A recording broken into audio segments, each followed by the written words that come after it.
Around the World in 80 Days by Jules Verne.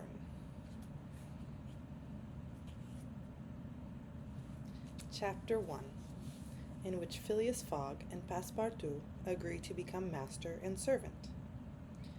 In the year 1872, the house at No. 7 Savile Row, Burlington Gardens, the house in which the playwright Sheridan died in 1814, was inhabited by Mr. Phileas Fogg. He was one of the most singular and notable members of the London's Reform Club. Notable despite his apparent determination to do nothing at all that might attract attention. Nothing was known about this enigmatic person, except that he was a handsome and polished man of the world. It was said that he resembled the dashing poet Byron, but a bearded, impassive, irreproachable Byron who could have lived 1,000 years without growing old. Certainly an Englishman, it was more doubtful whether Phileas Fogg was a Londoner. He had never been seen at the Exchange, nor at the bank, nor at any of the counting rooms of the city. Neither the basins nor the docks of London had ever received a vessel chartered by Phileas Fogg. He didn't appear on any administrative committees. He had never been entered at the Inns of Court, not at the Temple, nor at Lincoln's Inn, nor at Gray's Inn. His voice had never rung out at the Court of Chancery, or at the Queen's Bench, or at the Exchequer, or in the ecclesiastical courts. He was not a manufacturer, nor a merchant, nor a gentleman farmer. He was a member of neither the Royal Institution, nor the London Institution, nor the Russell Institution, nor the Westerner Literary Institution, nor the Artisans' Association, nor that institution of arts and sciences which flourishes under the direct patronage of Her Majesty the Queen.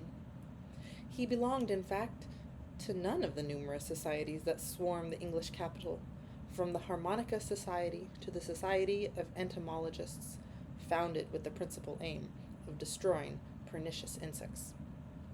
Phileas Fogg was a member of the Reform Club, and that was all.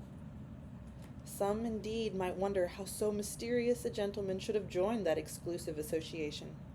In fact, he was recommended by the firm Baring Brothers, bankers with whom he had opened a line of credit. His checks were regularly paid from his checking account, which was always swiftly replenished. Was this Phileas Fogg rich?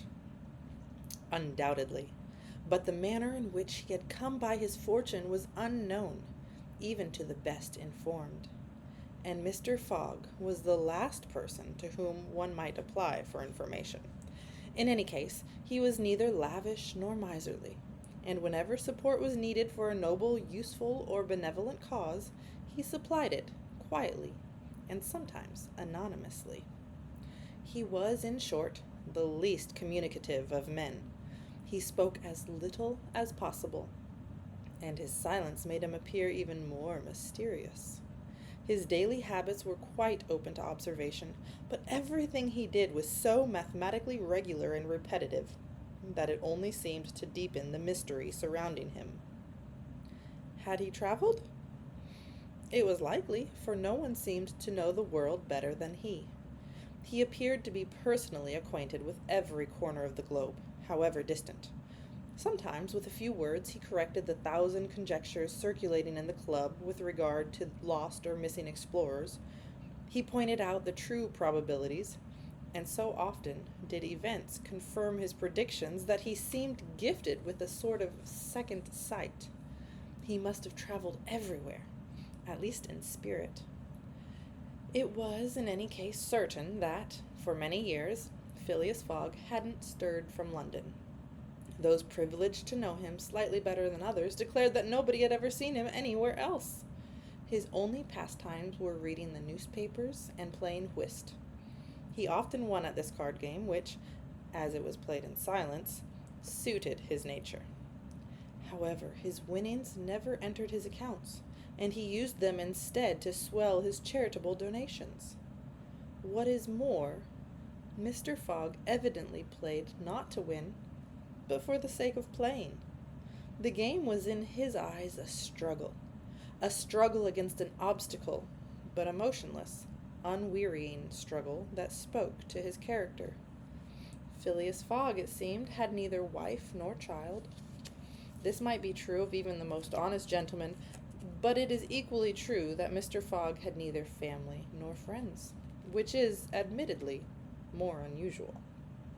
He lived alone in his house on Savile Row, where no one ever visited. A single servant was all that he required.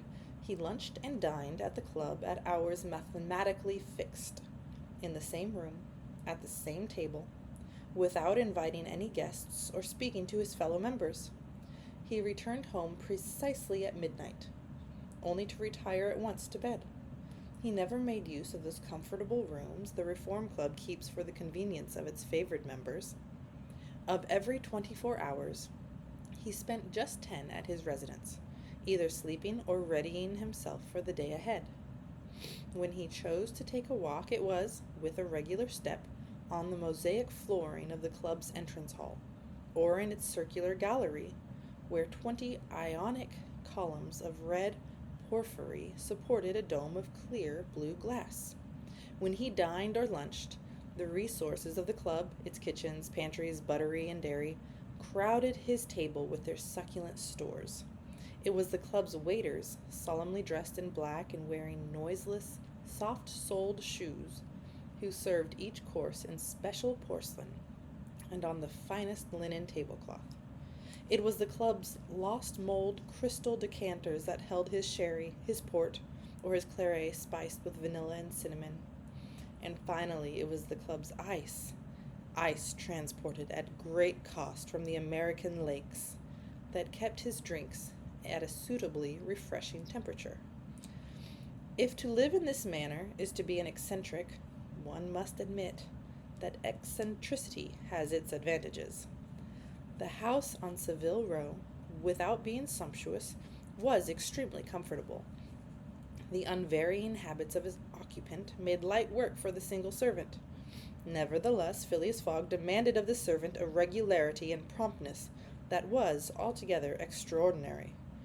On this very 2nd of October, he had dismissed James Forster because the unfortunate youth had committed the oversight of preparing shaving water at a temperature of 84 degrees Fahrenheit instead of the required 86, and he now awaited James's successor, who was expected at the house between 11 o'clock and 11:30.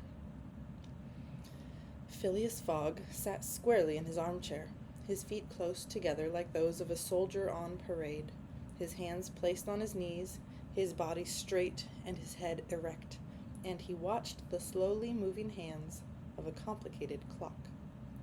It showed the hours, minutes, seconds, days, months, and years. At exactly 11:30, Mr. Fogg would, according to his daily habit, leave the house and repair to the Reform Club. At that moment, someone knocked at the door of the parlor where Phileas Fogg was seated, and James Forster, the dismissed servant, appeared. "The new servant," he said. A young man of about 30 entered and bowed. "You are a Frenchman, I believe, and your name is John?" inquired Phileas Fogg. "Jean, if monsieur pleases," replied the newcomer. "Jean Passepartout, a name that has stuck with me, which fits my natural talent for getting out of various scrapes. I believe I'm an honest fellow, monsieur, but to be frank, I've had several trades. I've been a traveling singer, and I worked as a stable hand in a circus, where I used to vault like Léotard and dance on a tightrope like Blondine. I became a gymnastics teacher, so as to put my talents to better use. And then, finally, I was a sergeant in the Paris Fire Department. In fact, I have several notable fires in my dossier. But 5 years ago I left France, and, wanting to try the pleasures of family life, entered into service as a valet here in England.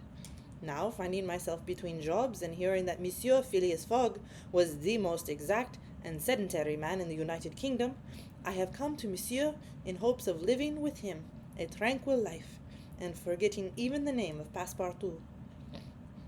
"Passepartout suits me," replied the gentleman. "You have been recommended to me. I have a good report of your character. You know my conditions?" "Yes, monsieur." "Good. What time do you make it?" 22 minutes past 11, returned Passepartout, hauling an enormous silver watch from the depths of his pocket. You are running behind, said Mr. Fogg. Pardon me, monsieur, but that's impossible. You are running behind by 4 minutes. No matter. It is enough to note the discrepancy. So, as of this moment, 29 minutes past 11 o'clock in the morning on Wednesday, the 2nd of October, 1872, you are in my service.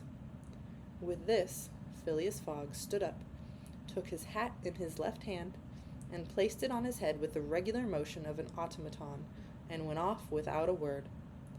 Passepartout heard the door to the street shut once. It was his new master going out. Then it shut a second time. It was his predecessor, James Forster, departing in turn. Passepartout remained alone in the house on Savile Row.